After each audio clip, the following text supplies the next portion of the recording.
The average American family now needs to save for 14 years just to afford a down payment on a median-priced home. 14 years. Your grandparents bought their first house after saving for 18 months.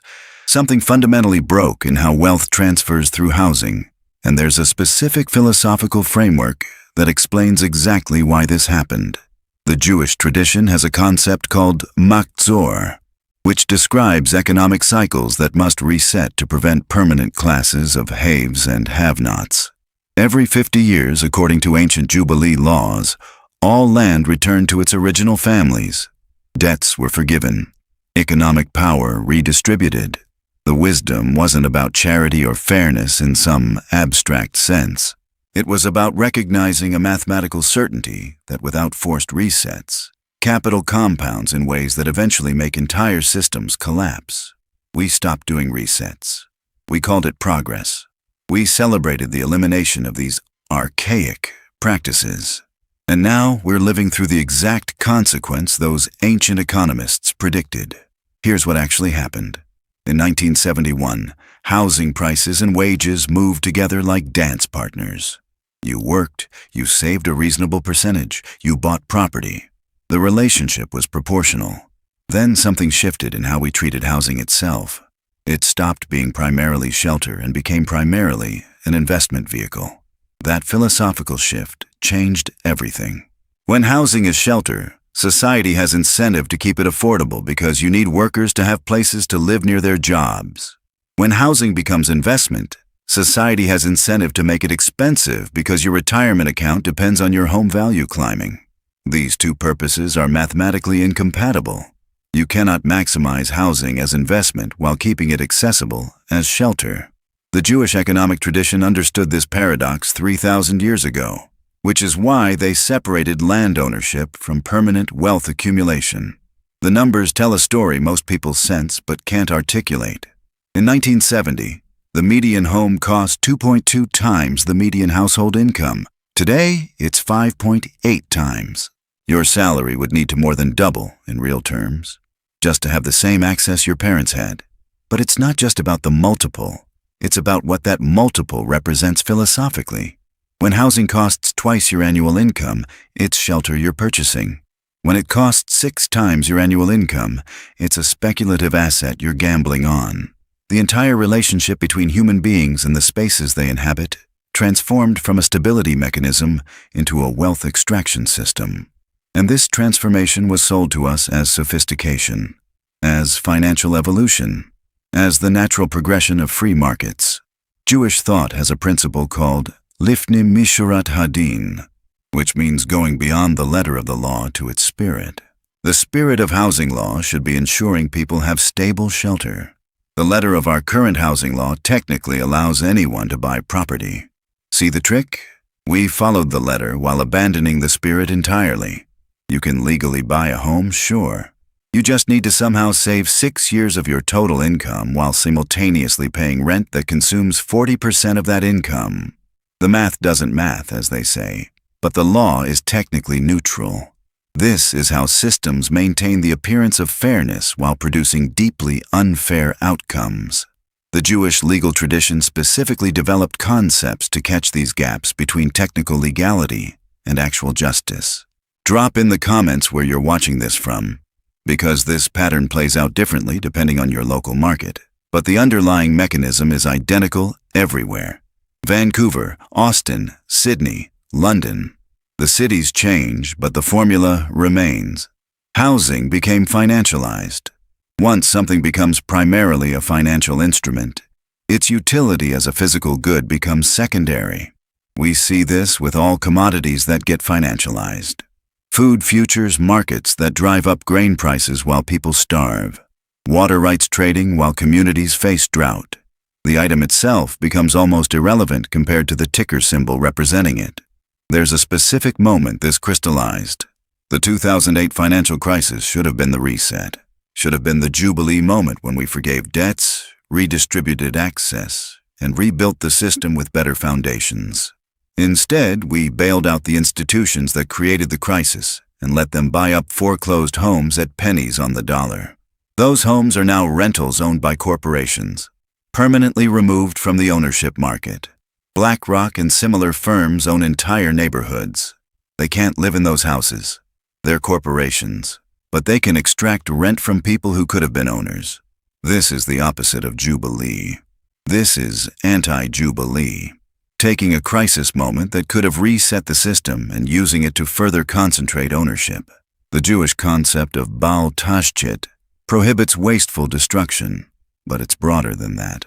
It prohibits using resources in ways that prevent others from accessing what they need. Hoarding food during famine violates Baal Tashchit, even if you legally bought that food.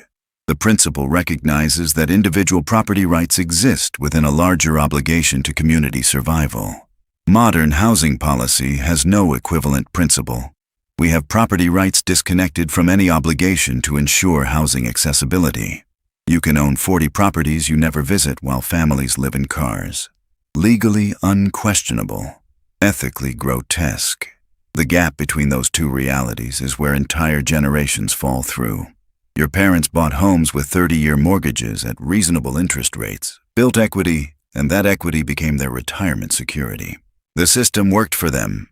That same system now produces the opposite outcome for you. Same rules, different result. How? Because the initial conditions changed. When your parents entered the market, housing costs were low relative to income.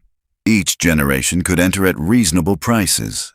Now the first generation pays inflated prices, which becomes the floor for the next generation, which pays even more inflated prices, which becomes the floor for the next. It's a ratchet that only turns one direction. Jewish Jubilee laws existed specifically to prevent this ratchet from creating permanent inequality. Every 50 years, reset. Everyone gets another chance. Nobody's great-great-grandfather's real estate deal determines your destiny forever. Some people argue this is just supply and demand. Build more houses, prices drop. Simple economics. Except we've been building houses. Construction hasn't stopped. What changed is who's buying them. When corporations and foreign investors and people buying their fifth investment property compete against first-time home buyers, it's not a fair market. It's a rigged game. Someone buying their first home is buying shelter. Someone buying their fifth property is buying investment returns. These are not equivalent motivations, and they shouldn't have equal access to finite housing stock. But our system treats them identically. Actually, it treats the investor better because they have more capital and better financing terms. The Jewish principle of Yishuv Haaretz, settling the land, prioritized people who would actually live on and work the land. Absentee ownership was philosophically suspect. You can't have a covenant with land you never touch. The psychological impact is catastrophic. Home ownership was the primary wealth-building tool for middle-class families. You bought a house, paid the mortgage, and by retirement, you owned an asset worth several times what you paid. That wealth transferred to your children as inheritance or help with their own down payment. Multi-generational wealth building through stable housing. When that mechanism breaks, wealth concentration accelerates exponentially. The people who already own property see its value climb. The people priced out of ownership pay increasing rent to the ownership class, transferring wealth upward instead of building it themselves. It's a wealth extraction pump, and it runs 24/7. There's a concept in Talmudic discussion called Dina de Malkuta Dina. The law of the land is the law. It's a principle of accommodation, recognizing that Jewish communities must function within broader legal systems. But it comes with limits. When the law of the land contradicts fundamental justice, when it creates outcomes that violate basic human dignity, the principle no longer applies. You're not obligated to accept unjust systems just because they're legal. The current housing system is legal. It's also fundamentally unjust. These aren't contradictory statements. They're the reality we're living in. People will tell you to hustle harder, make more money, sacrifice more. Individual solutions to systemic problems. It's gaslighting at scale. When the median home costs 6 times the median income, the problem isn't that millions of people suddenly became lazy. The problem is the system changed in ways that benefit existing asset holders at the expense of new entrants. Telling people to work harder within a rigged system is like telling someone to swim faster when you've attached weights to their ankles. The effort isn't the issue. The weights are the issue. The solution exists in those ancient texts. Periodic resets, debt forgiveness, redistributive mechanisms that prevent permanent wealth concentration.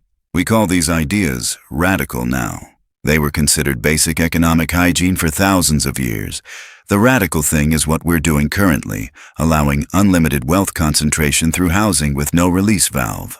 That's the experiment. That's the departure from historical wisdom. And the experiment is failing exactly how the old wisdom predicted it would. You're not crazy for feeling like homeownership is impossible. You're correctly perceiving reality. The system changed. Your parents aren't lying when they say it was easier. It was easier. Dramatically, measurably easier. The goalposts moved while everyone pretended they stayed in place. Recognizing this isn't defeatism. It's clarity. And clarity is the first step toward demanding the resets we need.